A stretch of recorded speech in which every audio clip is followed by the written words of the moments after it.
My friends, today I'm going to bring you something different. Today, I felt like making a video on a Walking Dead theory that I've had for a little while now. And I thought that with the premiere of Season 8, now is the time I should make this video. Also, you know, before anyone else has this theory as well, I kind of want to beat them to the punch. Before we begin, listen, I know you guys are not used to seeing content about TV shows and movies on this channel. Feel free to tell me if you hate this in the comments below. Any thoughts you have, feel free to just post them right there. Because, you know, I know some of you out there are really not into The Walking Dead at all. And to those guys, just bear with me. This video is not going to be super long. This is only going to be a short video. Okie doke. So as you can tell by the title of this video, today I would like to share with you guys a Walking Dead theory that I have had brewing for quite a while now. Okay, so before we go on, this is going to sound a bit crazy, but I think that Rick is a walker, but, and this is a big but, he is unlike all the other walkers. I mean for obvious reasons, like he's not a mindless husk driven by base instinct, you know, and he doesn't eat other human beings, well, except for that one time. Okay, so why is Rick a walker? Well, we all know that every human in the Walking Dead universe has the virus, and I guess you could say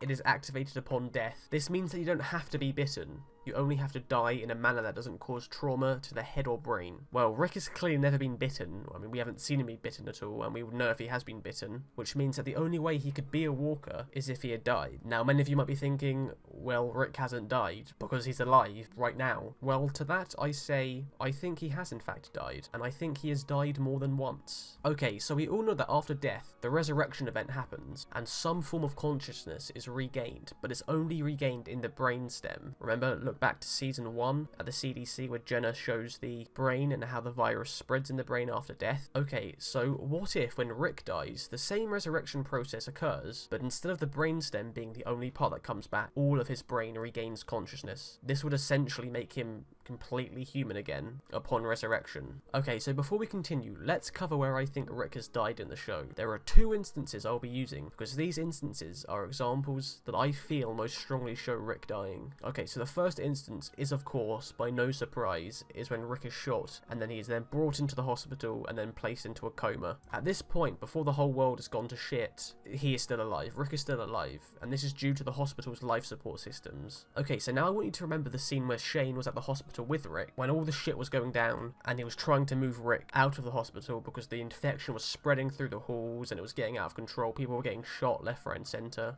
Okay, again, Rick is alive here because of his life support systems, but then, if you remember, an explosion rocks the hospital, and then we see Rick's life support system shut off. Screen goes completely blank. So this is where I believe Rick dies for the first time. Rick no longer has his life support system. I would bet he could no longer breathe, and then his heart could no longer beat without these life support systems. Why do I think Rick's heart stops beating? Well, after the life support systems go down, if you remember, Shane listens for Rick's heartbeat, and he's hoping and begging of hearing one. But of course, he hears nothing, and then throughout the show, Shane keeps making the point that he listened, but he heard no heartbeat, and that he was 99% certain that Rick was dead. Now, of course, some of you might be thinking that Shane is lying here because he wanted Rick out of the picture completely so he could be with Laurie, but honestly, I think that Shane is being completely sincere here. I do think that he is telling the truth, and that he really thought Rick was dead. I don't think it was Shane's intention to get with Laurie as soon as Rick died, and I think that that relationship developed over time, what with, you know, Shane taking care of Laurie and Carl.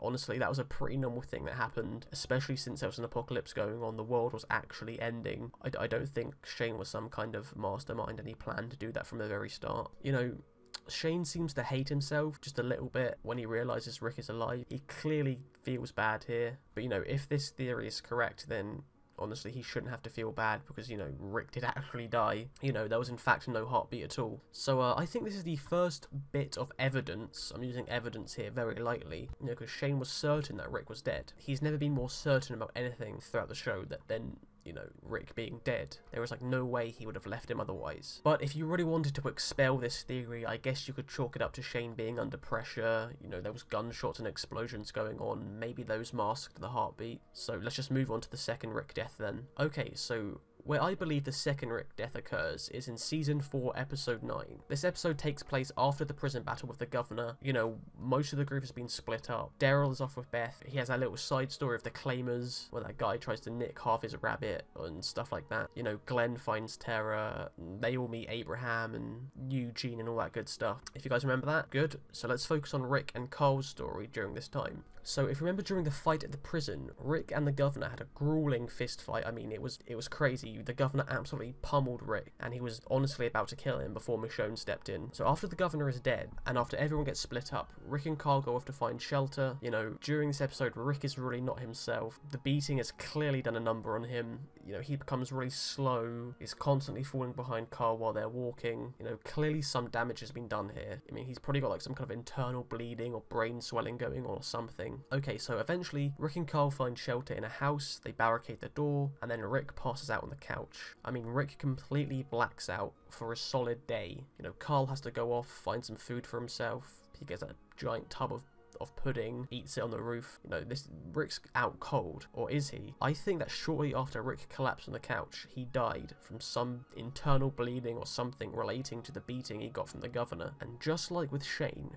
Carl is almost certain that Rick is dead. You know, he comes back to the house later that night. Rick is in the exact same position he was left in, and he's not breathing. After this, Carl has a mini breakdown. He starts yelling at Rick because he thinks he's dead. He's distraught and he's having a breakdown because he believes his dad is dead. And I think it is clear that Carl thinks Rick is dead, because when Rick does regain consciousness, Carl is certain that Rick is a walker, and he points his gun at Rick and he's ready to shoot. If this theory is correct, Carl is not entirely wrong to do this, because, well, technically Rick is a walker, died and was then resurrected due to the virus. The virus is present in all humans and makes all walkers. The same thing that has happened to every other walker happened to Rick as well, and I think that Rick maybe has a mutated version of the virus, and after he dies, the resurrection process happens everywhere in his brain. So some of you may be wondering why it took so long for Rick to come back on both occasions, because, you know, if you remember, Dr. Jenner stated that the resurrection takes place anywhere between a few minutes to a few hours, and that in these Rick death examples it took much longer for him to come back. You know, the first instance in the hospital took a few days. Well, to that I say it could take longer due to the fact that Rick's whole brain needs to be brought back rather than just the brainstem. So if you think about it, it's going to take much longer. If just the brainstem can take up to a few hours, then the rest of the brain could take anywhere from a day to a few days for it to fully come back online. Okay, so I think I've gone on long enough here, but before I go, please do take this theory with a large grain of salt. I'm not the biggest Walking Dead fan. I haven't read any of the comic books or graphic novels. I've only watched the show, but I have had this theory brewing in my mind for a little bit now. And, you know, I have no official evidence to support this theory